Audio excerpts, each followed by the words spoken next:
I pressed my name onto a report I did not believe, the ink dragging slightly over rough paper in the commandant's office. Outside, a truck still smelled of exhaust and dried blood, and the blankets over the bodies barely stirred in the evening air. That night I slid my own notes under a loose floorboard, each line a quiet defiance against the phrases in the official file. Between the orders of my superiors and the cold cots in the infirmary, I lived with one question: how much truth I dared to put in writing. In 1943, in a prisoner of war camp run by an occupying army, the war felt distant and immediate at the same time. Artillery thunder was a dull echo on the horizon. Inside the wire, life moved to the rhythm of roll calls, ration lines, and the scrape of boots on frozen or dusty ground. The camp held men captured in scattered engagements, convoy ambushes, and failed offensives. Some had been brought in after night battles, still smelling of smoke and cordite. Others arrived weeks later, transported in boxcars, exhausted and silent. Among them moved a chaplain attached to the camp staff. He wore the same uniform as the guards, with a small religious insignia that marked him as non-combatant. His duties were written in neat lines on an assignment order: spiritual care, burials, correspondence, morale. He kept those orders folded in a leather wallet that had seen years of travel. The paper was soft at the creases, stained by rain and the sweat of long days. He read them now and then, less to remind himself than to anchor his conscience. Each morning, had he crossed the yard between the administrative block and the prisoners' compounds. His boots picked up the same mud as everyone else. He passed the watchtowers, the barbed wire, the warning signs nailed to weathered posts. He visited the sick in a makeshift infirmary. Cots were lined close, blankets thin. A medical orderly kept a careful list of fevers, wounds, and supply requests that rarely matched what arrived. The chaplain read letters aloud to prisoners who could not see well enough to read anymore. He held envelopes that had travelled through censored channels, corners softened by many hands. Sometimes the ink had run from rain or tears long before the letter reached the camp. On Sundays, he stood before a simple table that served as an altar. A small wooden cross, a worn book, a candlestick stub fixed in a metal cup. Her prisoners gathered, some faithful, some just needing an hour where no orders were shouted. He listened more than he spoke. He heard about families far away, about fields left unploughed, about shops that might already be ruins. He heard about last battles, about the moment of capture, about comrades left behind. The war outside the wire came into the camp through rumours and official bulletins. Radio summaries reached the commandant's office first. By the time they filtered down, they were reduced to a few lines on a notice board or a brief remark during roll call. The chaplain saw both versions. He heard the language of communiques: limited engagement, local setback, positions consolidated. He also heard the prisoners' memories of the same days: transports hit, convoys scattered, companies overrun in that year, where reinforcements of prisoners began to arrive more frequently. One convoy reached the camp after an attack on the road. Trucks rolled in with shattered sideboards, bullet scars along the metal, canvas flapping in strips. Men climbed down slowly, some helped by others. One vehicle carried a stretcher improvised from planks and a blanket. Dried blood marked the floorboards where another stretcher had been. The guards who escorted the column looked tense and tired. Dust clung to their uniforms, mixed with the dark streaks of oil and smoke. Their faces were lined in ways that came from more than lack of sleep. According to the transport papers, there had been small arms fire from hostile elements along the route. The brief note did not mention how long the attack had lasted or how intense it had been, and no number of casualties appeared on the line that left space for it. The chaplain watched the new arrivals queue for registration. A clerk at a rough wooden table copied names from tags into a ledger. Next to him, another man stamped each page with the camp's code, the sound echoing like a small hammer. He noticed one prisoner with his sleeve pinned where an arm had been. Another walked with a stiff limp, trouser leg dark where a bandage hid. A third coughed with a deep, rattling sound that made nearby men shift uneasily. The infirmary filled beyond capacity that week. The chaplain spent long hours moving between cots. He offered short prayers when asked, but more often he sat in silence, hands resting on the edge of a bed. It was in this rhythm of work that the event occurred which would follow him for the rest of his life. The camp's routine had not changed on the surface. Reveille, roll call, work details, meals as evening lock-up. One afternoon a work party was ordered out beyond the inner fence line. The detail consisted of prisoners assigned to clearing debris near a rail siding struck days earlier. Wrecked wagons lay tilting on damaged tracks. metal twisted by heat and impact. The guards accompanying the party had received a warning that enemy aircraft might be active in the area. The front was not far, and the railway was a frequent target. Orders repeated the standard instructions: disperse at the first sign of attack, seek cover, maintain control of prisoners. The chaplain was not part of that detail. He learned about the day's plan only as a line in the morning briefing. His own schedule was filled with visits to the infirmary and a burial scheduled for late afternoon. In the early evening, the sound of distant engines reached the camp. Not the low roar of artillery, but the changing hum of aircraft somewhere across the sky. Men in the yard looked up briefly before continuing their routines. Later, sporadic gunfire was heard in the direction of the rail line. Short bursts, then silence, then another cluster of shots. The guards on the towers shifted their stance and scanned the perimeter, then relaxed when no alarm was raised. The work detail did not return at the usual hour. Light began to fade. The chaplain completed the burial with a small group of prisoners and a pair of guards, the ceremony brief and quiet. As he walked back, a truck approached the gate at speed. To brake squealing slightly on the packed ground. Its headlights cut across the yard, catching faces in sharp glances. Guards moved quickly to meet it, voices low and controlled. He stepped aside near the administration block as the truck passed. From his position, he could see into the back through the open canvas flap. Several prisoners sat against the sideboards, motionless, hands gripping the benches. On the floor lay two bodies, covered by blankets. A third figure lay half-covered, boots visible, one heel scraped raw. The air around the vehicle smelled of exhaust, sweat, and the metallic tang of dried blood. The officer in charge of the detail climbed down and went directly to the commandant's office. His uniform bore streaks of dust, his hands smudged with powder and dirt. He lit a cigarette with a stiff motion before entering, an ash falling on the step. The chaplain watched without approaching. This was not yet his place to intervene. He returned to the infirmary, where word of the late return had already preceded him in fragments. Prisoners spoken to by orderlies described confusion near the tracks. They spoke of an airplane heard but not seen clearly.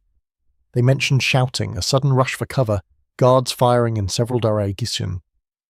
Some details conflicted. In cramped barracks, recollections overlapped, each man trying to arrange sounds and flashes into a sequence. The chaplain noted each account with care, not to settle blame, but to understand the scale of what had happened. An hour later, he was summoned to the commandant's office.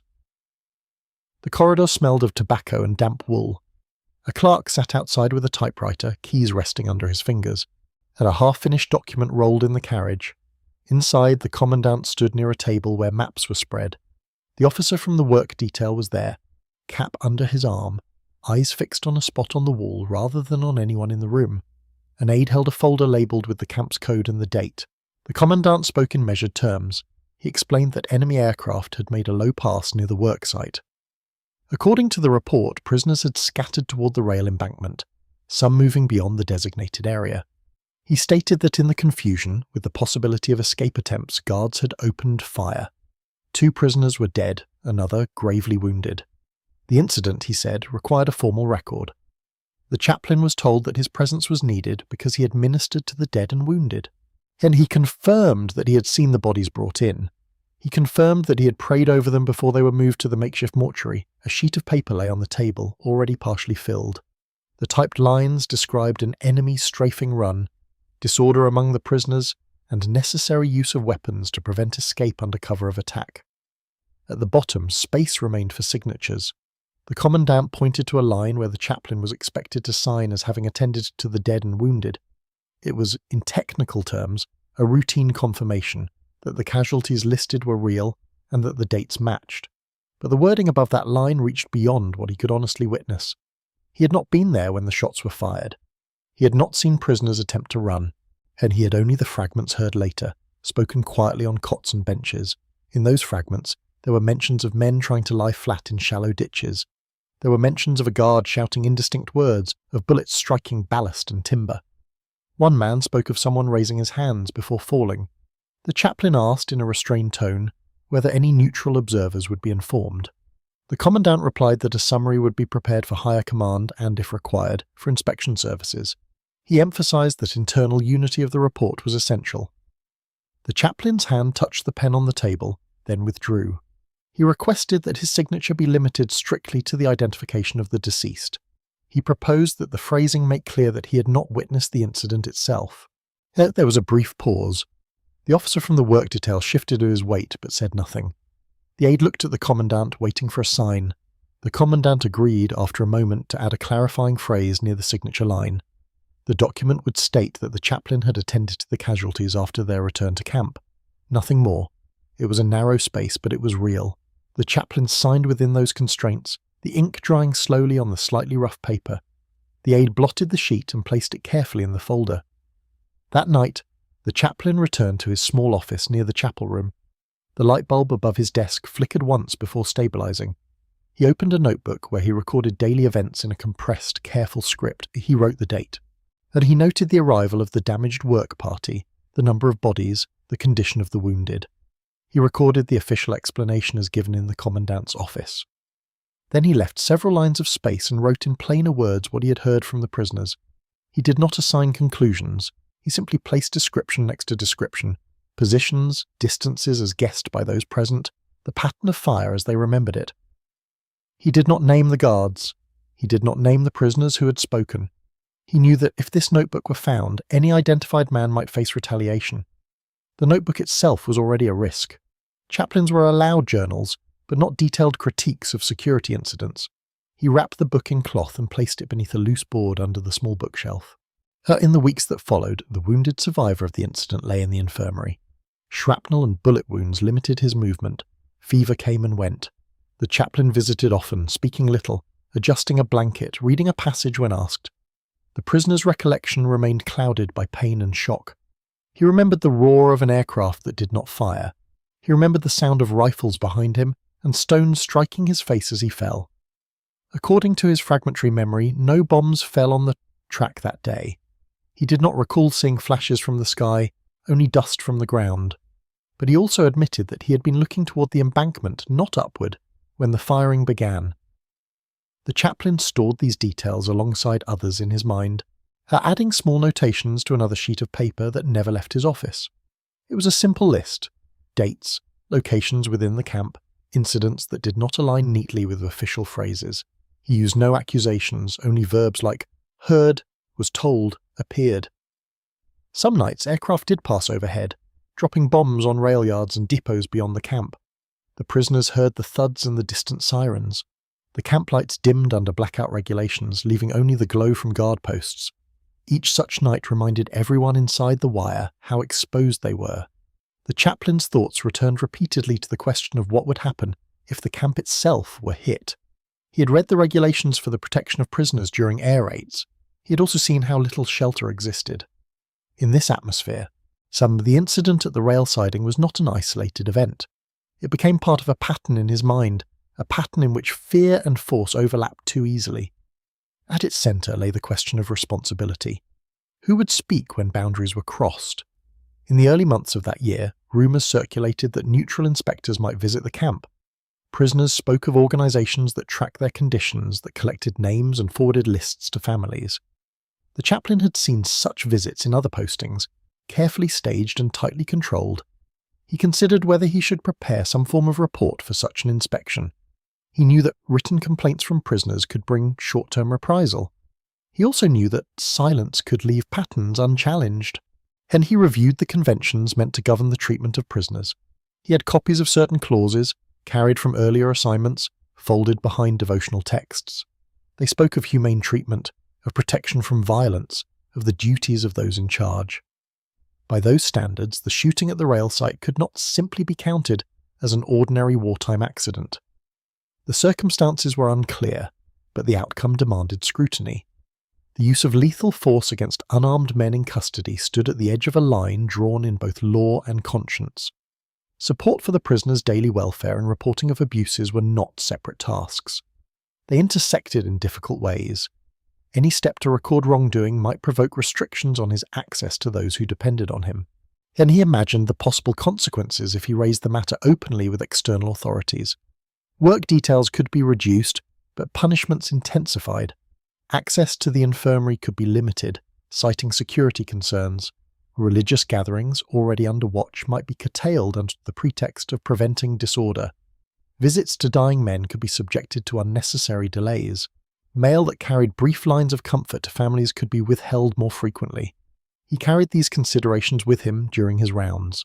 Each time he entered the infirmary, he saw not only the wounds from the recent incident, but the broader vulnerability of those in his care. Frail men leaning on makeshift crutches, older prisoners worn down by hard labour, young faces dulled by hunger. And the moral conflict sharpened when he received a request from higher chaplaincy authority. A routine questionnaire arrived printed on thin paper asking about spiritual needs, morale and general conditions in the camp. At the bottom, a space invited additional remarks of concern. He sat at his desk with the form laid out in front of him. A standard response would mention shortages of religious materials, the stress of prolonged captivity, the need for more time with prisoners. Nothing in those lines would carry the weight of what he had seen and heard. He picked up his pen and began with the conventional points. He described the number of services held, the attendance, the cooperation of the camp authorities in permitting access. He described in neutral terms the challenges posed by overcrowding and inadequate heating. When he reached the blank space for additional remarks, his hand paused. Here was a narrow channel through which something more could travel. Yet this paper would pass through military hands before reaching any outside office. He chose his words carefully. He wrote that certain security incidents involving work details and use of weapons had raised concern about the proportionality of force. He added that these incidents had resulted in fatalities among prisoners under ambiguous circumstances. He did not specify dates or locations. He did not name officers. He used phrases like, would benefit from external review, and may merit clarification of orders regarding control of prisoners under fire. The language was mild on the surface. Within it, however, lay a signal that something was wrong, and any reader familiar with the conventions of such reports might sense what was between the lines. He signed the form and sealed it in an official envelope. A clerk from the administrative block logged it, stamped it, and placed it in a pouch with other outgoing correspondence. The chaplain watched as the pouch was locked. The key turned with a small metallic click. In that moment, the conflict within him intensified rather than eased. He had not remained entirely silent, yet he had not been as explicit as the dead at the rail siding might demand. Days turned into weeks. No immediate response came. Daily life in the camp resumed its strict patterns, marked by weather, shortages, and the ebb and flow of rumours. The wounded survivor slowly recovered enough to stand with assistance. He moved from the infirmary back to a barrack, and carrying a blanket and a tin cup, leaning on another man's shoulder. His gait was unsteady but determined.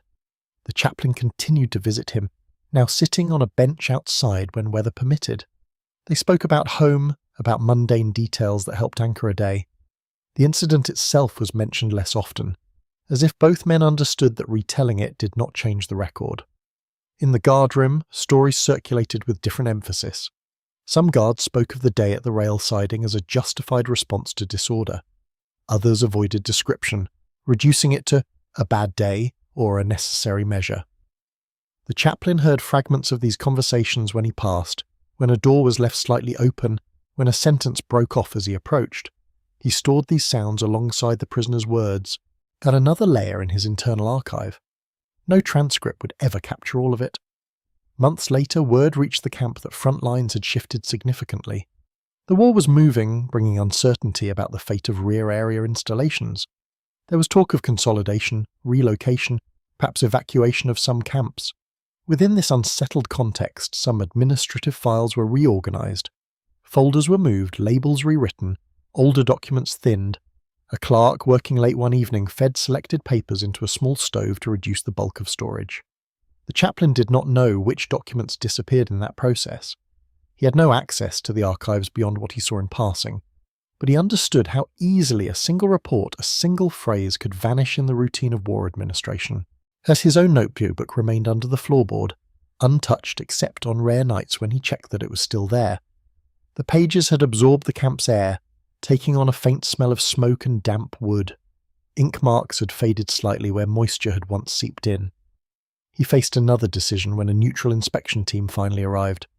They wore simple suits and carried notebooks of their own. They were escorted through selected areas of the camp, their path marked out in advance. The chaplain was introduced to them in the administrative office. He was described as someone who could confirm that religious and moral needs of prisoners were being met. The inspectors greeted him politely, their handshake firm but brief. During a short conversation, one of them asked in general terms about discipline and treatment. Yet it was an opening, but a narrow one. Guards stood within earshot, pretending to busy themselves with papers and maps. The chaplain responded in balanced phrases. He acknowledged the strain of wartime shortages. He mentioned the burden on both guards and prisoners of long confinement. He added with deliberate calm that certain past incidents involving the use of weapons during work details had been a source of concern and pastoral difficulty. He did not elaborate. He held the inspector's gaze for a fraction longer than protocol required, hoping the weight of the words would be sensed. The inspector made a note in his book. He did not ask for specifics in that setting. He understood that some conversations belonged in other rooms or in letters written later when no uniforms were present. After the team left, the commandant expressed satisfaction that the visit had been handled without complications. He remarked to staff that cooperation and restraint had been appreciated. The chaplain listened, saying nothing. Time in the camp continued to unfold. Some prisoners were transferred to other sites. A few were repatriated under special arrangements when wounds or illness qualified them. The rail siding where the incident had occurred was eventually cleared. New wagons passed over repaired tracks, carrying supplies toward front lines that had moved again. Only those who had been there remembered where bodies had once lain among splintered wood and ballast. As the war neared its end, records from various camps were gathered for review. Investigators, both military and civilian, began to assemble cases concerning the treatment of prisoners. They worked with what they could find, surviving documents, testimonies, scattered notes. In this process, some references to the rail siding incident surfaced. A summary and inspection report mentioned casualties under disputed circumstances during labour detail. A chaplaincy questionnaire flagged security incidents involving questions of proportionality. None of these documents bore names of the dead. The incident was categorised among many, one line in a long list prepared for higher authorities. Other cases, with more direct witnesses and clearer documentation, took priority. The chaplain was called once to answer questions from a review board. By then, the uniforms in the room were different, and the atmosphere carried more retrospect than command. He recounted what he had known, emphasizing the limits of his direct observation. He spoke of the truck returning with bodies in the back. He spoke of the wounded man in the infirmary and the words he had used. He spoke of his efforts to signal concern through formal channels without provoking reprisals against prisoners. The board recorded his testimony. Some members viewed his caution as understandable under the conditions. Others wondered whether more explicit protest might have altered the chain of events. If not that day, then later. The chaplain did not offer simple justification. He described his choices as the result of competing duties, to truth, to the living, to the constraints of his role. He acknowledged that he had not found a path that satisfied all of them fully. After the war, he returned to civilian ministry in a town that had seen its own share of loss. He carried with him a box of papers, letters from former prisoners, official certificates, a few copied pages of regulations. The notebook from the camp remained among them, its pages still bearing the compressed script of those years. From time to time, he opened it. He read the entries around the date of the rail siding incident. The lines remained clear, but the faces of those involved grew less distinct in his aging memory. He continued to serve congregations that included veterans from both sides of the conflict. He visited hospitals where the war's traces remained in scars, in missing limbs, in eyes that avoided certain sounds. He rarely spoke about the camp in detail except when asked directly. When he did speak, he described the tension between bearing witness and preserving fragile lives under his care. He did not present himself as heroic, nor as helpless. He spoke of uneasy compromises made in hallways and offices, under watchful eyes. In historical records, the rail siding incident appeared only briefly. It did not become a landmark case. No headline marked it as emblematic of anything. Yet within the private archive of one chaplain's conscience, it remained central. It represented the moment when reporting a war crime might have triggered retaliation against men who already had little protection. It also represented the enduring question of what is owed to the dead when the living still depend on one's presence. Later studies of wartime chaplaincy occasionally referenced such dilemmas. They drew on anonymous testimonies, and on redacted case files, on cautious letters preserved in archives. Patterns emerged of quiet protests written in careful language, and of silences chosen for reasons that were never fully recorded. The story of this particular camp, this particular day in 1943, was reconstructed only in outline. Names were absent, but the structure of events could be traced. A work detail, a warning about aircraft, shots fired, bodies returning under blankets, a document drafted and signed with reservations. The chaplain's actions did not erase what had been done, nor did they provoke a sweeping investigation that transformed policy overnight. They existed in the narrow space between institutional forms and human vulnerability. His care for the prisoners, sitting by bedsides, reading letters, and securing extra blankets when he could, was never separable from that moral landscape. Each small act of attention and protection held its own quiet weight. So did each signature, each paragraph, each line he chose to write or leave unwritten. For those who later examine such stories, the lesson does not lie in simple judgment.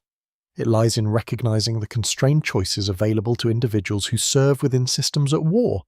It lies in acknowledging the cost of action and inaction when retaliation is a real and immediate possibility. In 1943, behind the barbed wire and watchtowers of a prisoner of war camp, a chaplain faced a decision that had no clean solution. He chose a path that tried to preserve lives in his care while leaving traces in the record that others might someday read. Those traces, faint but persistent, are part of the larger history of conscience under fire. If you wish to hear more measured accounts of war, conscience, and forgotten lives, you may choose to return to this channel.